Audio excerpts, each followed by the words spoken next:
With all the focus on the Titan Submersible and all the hope that many had that its occupants were alive at the bottom of the ocean, I thought it would be interesting to talk about another event that occurred that sent a number of sailors to the bottom of the ocean alive. I do have to say, though, this is one of the worst deaths that I could imagine.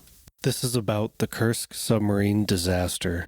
In the summer of 2000, Russia was conducting naval exercises in the Barents Sea, which is part of the Arctic Ocean. To simplify what happened, on August 12th, during these naval exercises, a faulty torpedo went off within the submarine. The explosion caused extensive damage to the sub, disabled the control room, killed a number of the crew members, and worst of all, created a fire that wound up setting off another 5 to 7 torpedoes within the submarine.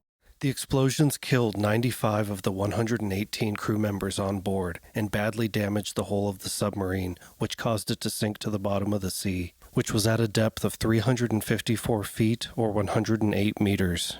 With the submarine at the bottom of the ocean and starting to fill with water, this is when things get really scary for the remaining 23 survivors. All of them are forced to pile into the back end of the ship, labeled Section 9. This is the only remaining section of the submarine that has an air pocket, and it's just barely big enough to fit all 23 of them.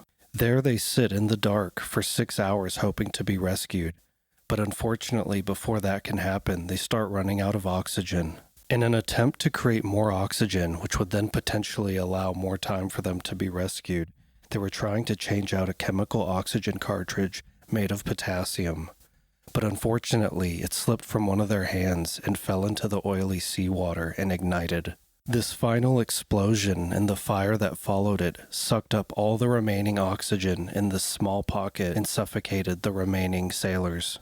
A few of them dove into the water trying to delay the inevitable, but ultimately the remaining 23 crew members all died in this section of the ship. When it was all said and done, all 118 crew members were killed. Russia was heavily criticized by their response to the incident and how they were slow organizing rescue efforts and refused help from other countries who were wanting to help immediately. But after imagining a death like this in a dark space, slowly running out of oxygen, I have to say that the instantaneous implosion death that is likely what happened with the Titan does sound much better. What do you all think?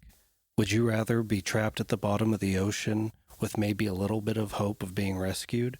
Or would you rather just be instantaneously imploded into nothing?